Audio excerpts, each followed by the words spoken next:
Isang mapagpalang araw sa ating lahat mga kapatid. Ako muli si Adrian Bernales ng Batch 3 at itong aking daily devotion. At ngayong araw ay pag-uusapan natin ay kung ano ang contribution mo para sa susunod na generation. At ang ating Bible verse ay mula sa Mark chapter 1 verse 16 to 20. Sasabi sa ating scripture ngayong araw, tinawag ni Jesus sina Simon, Andrew, James at John habang sila ay kabataan pa lamang, mga young men with ordinary lives, simple routines at basic responsibilities. Pero sa simpleng pagtawag na "Come follow me", nagbago ang direksyon ng buhay nila. At through them, nagbago rin ang direksyon ng buong mundo. Kaya ngayong araw mga kapatid, ang ating katanungan ay ano ang contribution mo para sa susunod na henerasyon? At ano ba ang value ng young generation sa plano ni God? According sa ating konsepto ngayong araw na the young generation, it holds a special place in the heart of Christ. All throughout Scripture, makikita natin na God raises young people to fulfill His purposes.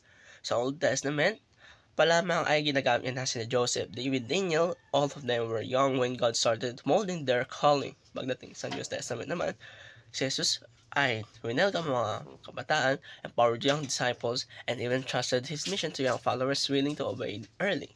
Ang generation shaped by Christ becomes a powerful force for His kingdom. Kaya hindi option ng pag-invest sa kabataan, demand strategy ito para sa lasting transformation at multi-generational impact. At ito papasok ang tatlo nating napaka-importanting teachings. So, nauna, Christ invested in the youth for a global mission. Kung mapapansin natin, hindi nga matatanda o religious elite sa pinipili ni Jesus bilang unang disciples. Hindi rin yung mga political leaders. Ang pinipili niya ay mga young man, ordinary but teachable. Si Jesus ay alam niyang shaping the young creates long-term impact. Kaya tayo rin ay we are called to invest in the young people around us. Mga kapatid, pinsan, classmates, young sa church, o kahit mga bata sa community ay hindi kailangan maging preacher para maging influence. Minsan simple kindness, good example, good honoring decisions may apekto agad. Kalawa ay Christ's approach is generational transformation. Hindi one-time event ang plano ni Jesus. Hindi lang save one person, kundi transform one generation so the next generation will know. Kaya every choice we make today, especially us young, contributes to the spiritual climate of next generation. Kung tayo ngayon ay faithful kay God, may ripple effect iyon sa mga susunod pang taon.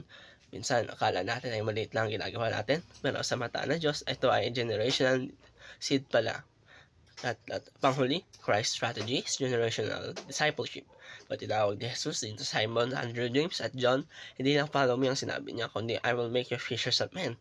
Ibig sabihin ng discipleship plan ni Jesus is meant continue through them at through the next generation and the next. At ang tanong ngayon, tayo ba ngayon ay sumusunod sa minumulha tayo ng mga maging part ng generational discipleship? At ito tatapos ang aking daily devotion. Maraming salamat sa panonood.